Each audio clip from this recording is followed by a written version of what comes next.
Ladies and gentlemen, welcome to the Builder's Brief. If quantum AI broke Bitcoins tomorrow, which wallet dies first? I'm Atul Pandey. Let me show you. Your Bitcoin wallet has a clock running on it. As of March 30th, 2026, that clock is moving faster than anyone expected. And the people who built Bitcoin's cryptography are the ones who just sped it up. This is impossible today. The math says it stops being impossible faster than the Bitcoin community is moving. In the next 18 minutes, you'll know four things. 1. What the March 2026 Google and Oratomic papers actually claim. Not the press release version, the real numbers. 2. Which Bitcoin can be stolen and which Bitcoin cannot. 3. The real timeline. Who's moving and who's standing still. And 4. What changes today and what changes the day a quantum computer can actually do this. Let's start with what just happened. On March 30th, 2026, Google's quantum AI team posted a paper to Archive. The headline number is small, roughly 1200 logical qubits and fewer than 90 million Toffoli gates to break a single Bitcoin signature. At the physical layer, the actual hardware that translates to under 500,000 qubits on a superconducting machine. That is a roughly 20 times reduction from the 2019 baseline. Two names in the author list matter beyond the math. Justin Drake from the Ethereum Foundation, and Dan Boneh, Stanford, who teaches the cryptography course Bitcoin's signature scheme came out of. The paper isn't a Googleverse Bitcoin paper, it's an everyone please look paper. To make the number concrete, the previous best estimate from Gidney and Ekaro in 2019 said you'd need around 20 million physical qubits and 8 hours of runtime to crack an elliptic curve key. The 2026 paper says under 500,000 qubits and under 23 minutes. Same problem, same algorithm. 5 years of compiler-level engineering. Magic state distillation got better, modular arithmetic got cheaper, and the resource estimate curve bent hard. You may have seen the figure, 9 minutes to break a Bitcoin wallet. That number is real, but it's the press release version. The paper's headline runtime is closer to 18 to 23 minutes, depending on which variant you pick. 9 minutes is the optimized circuit chosen because it finishes inside Bitcoin's 10-minute block window with margin. We're going to show you both numbers on screen for the rest of this video. It matters which one you cite and to whom. One day later, March 31st, a Caltech Harvard spin-out called Oratomic launched. Their first paper, also on Archive, Shor's algorithm is possible with as few as 10,000 reconfigurable atomic qubits. That 10,000 floor is for any cryptographically relevant Shor execution. For a Bitcoin-style elliptic curve key, in a few-day runtime, the estimate is around 26,000 physical qubits. There's a second story buried in the Oratomic paper. Dolev Blufstein, the CEO, told Time magazine on April 7th, the paper itself doesn't say how AI helped. Blufstein has promised a follow-up. But that single sentence coming from the CEO of a company that just published a Shor's algorithm resource estimate is why this is the first episode of this series and not the third. The reactions came fast. Cloudflare, which already encrypts about 65% of human web traffic with post-quantum key exchange, moved its deadline up. Their phrasing is careful. 2029 is the deadline to be ready by, not a prediction. Same day his paper dropped, Justin Drake, one of the authors, sharpened his own odds on X. And Nick Carter, the Castle Island Ventures partner, framed it differently. 1939, known to be possible, engineering lift still enormous. That's the framing we're going to test against the math. One more institutional reaction worth knowing.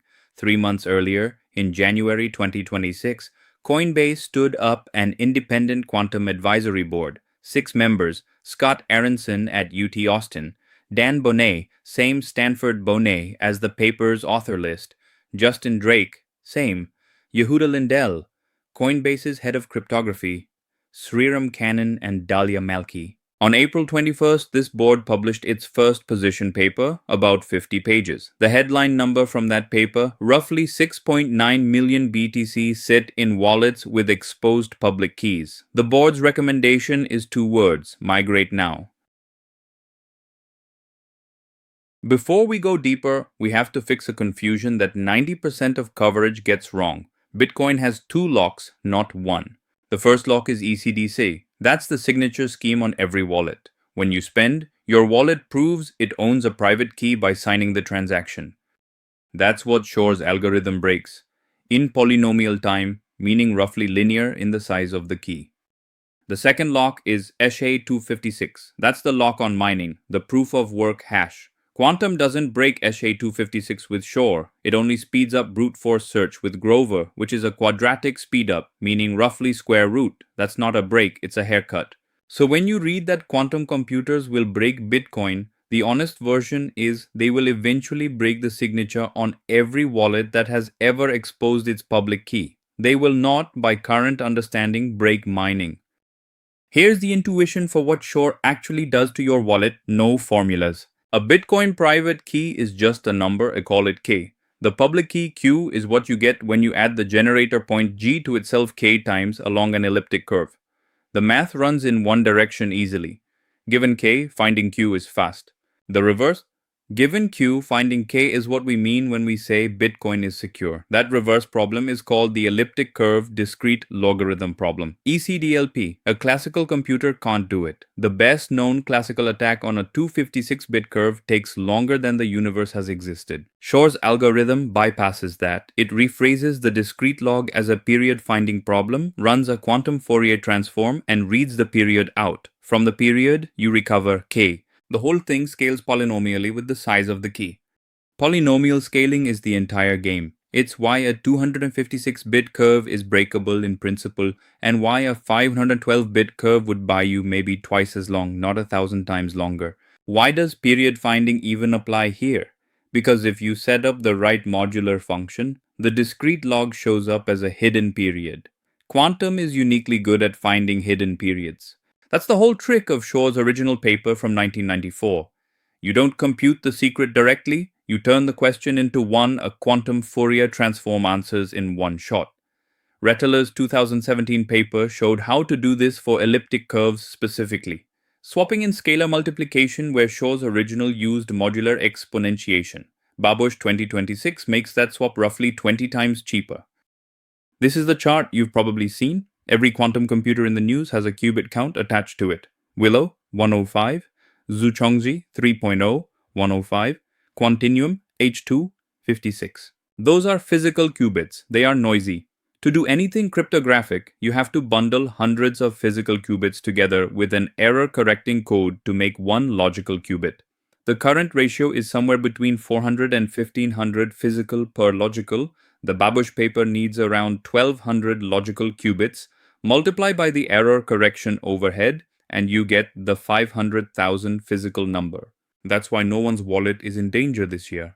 The largest factoring run anyone has ever completed with genuine Shor's algorithm is the number 21. 3 times 7. That record has stood since 2012.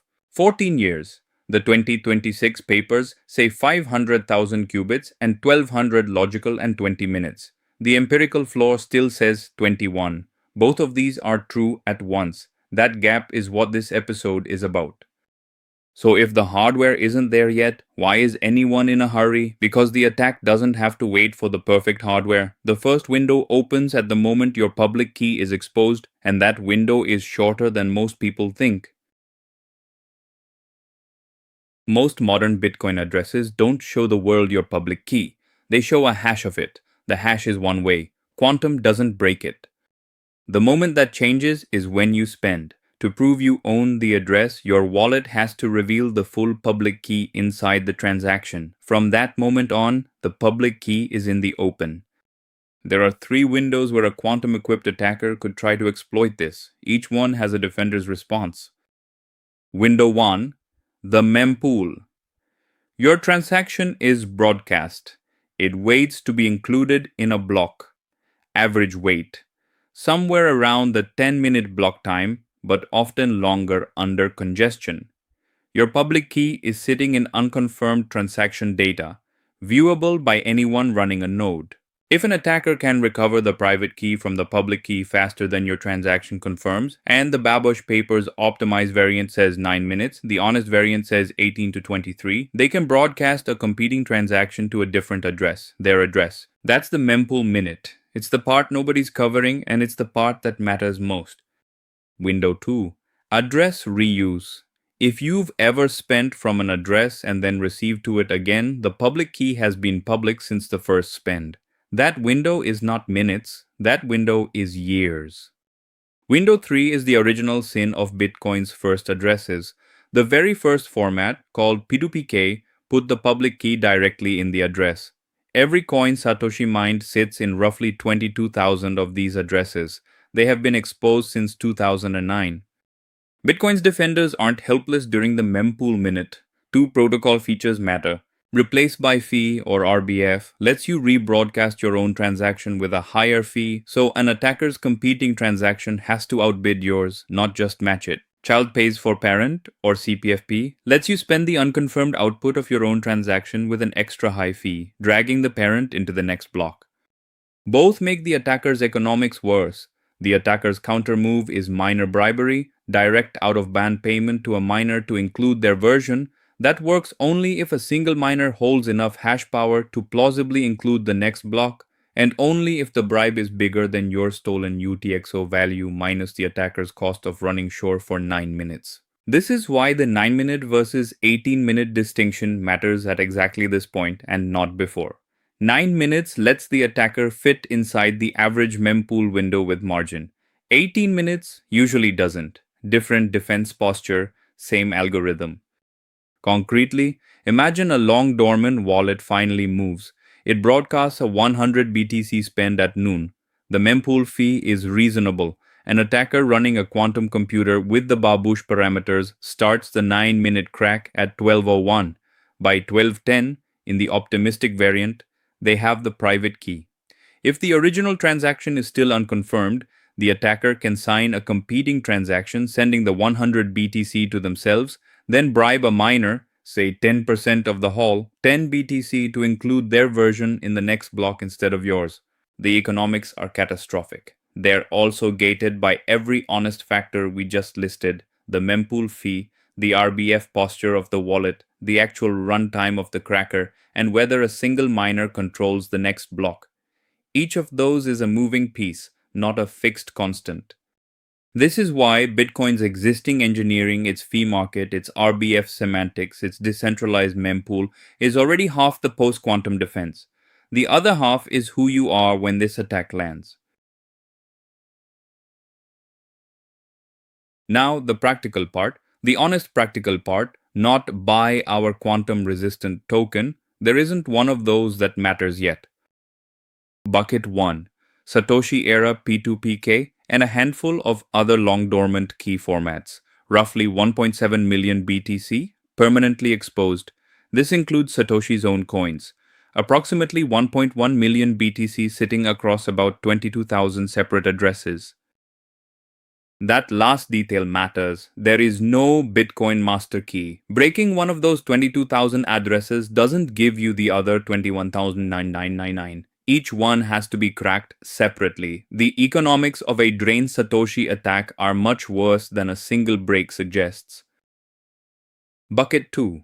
Addresses that have been reused. Anywhere from 2.5 million to almost 5 million BTC depending on the methodology. Their public keys have been visible since the last spend. They are not in Mempool Minute danger. They are in years-long danger. A concrete case. An exchange-style hot wallet that accepts deposits to the same address for years. Every customer who has ever sent to that address has confirmed its public key into the blockchain. The address has no mempool urgency, but it sits permanently in an attacker's queue. Whenever a quantum machine eventually crosses the threshold, those reused address balances are the first thing it goes after, not because they're worth the most, because they're the cheapest.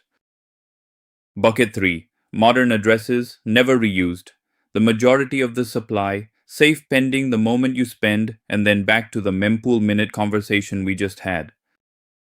One last subtlety, because this one is genuinely counterintuitive. Taproot, the upgrade Bitcoin activated in 2021, has a quantum quirk. KeyPath Taproot spends expose the public key right away, encoded directly in the address, not as a hash. That's by design. Taproot was optimized for privacy and efficiency, not quantum resistance. Luke Daschner warned about this back in March of 2021 in a public service announcement that didn't get much traction at the time. Script path Taproot is fine. Key path is the regression. The interesting data is this. In 2024, Taproot's share of Bitcoin transactions was around 42%. By early 2026, it had dropped to about 20%. That isn't proven causation, but it is consistent with a quiet shift back toward P2WPKH by users who've started paying attention to all of this. To compress 2.5 minutes into one sentence, if you use a fresh address per receive and spend rarely, you are in materially better shape than headlines suggest. If you are a long dormant whale, you are not. Migration work is in motion across the ecosystem. Bitcoin's BIP 360 quantum resistant address proposal with the contested BIP 361 deadline sibling. Ethereum's January 2026 post-quantum team and Poseidon Prize, Solana's Falcon 512 support already live in Anza and Firedancer, and Cloudflare's 2029 deadline on schedule. We cover the migration wars in detail in episode 5. We should also be honest about the dissent because it's real and it's not a strawman. Gil Kalai, a respected mathematician, still argues that scalable quantum computers are physically impossible because the noise is fundamentally correlated.